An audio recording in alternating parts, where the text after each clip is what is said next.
तस्य परमात्मा समाहितः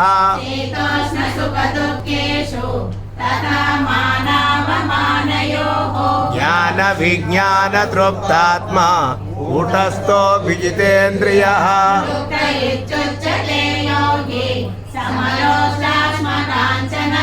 सुहृन्मित्रार्युदासीन मध्यस्थद्वेष्य बन्धुषु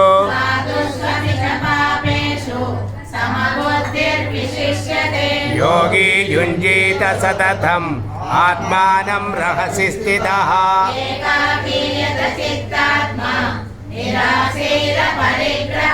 शुचौ देशे प्रतिष्ठाप्य स्थिरमासनमात्मनः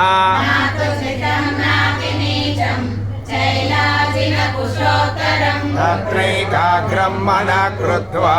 यतचित्तेन्द्रियक्रियाः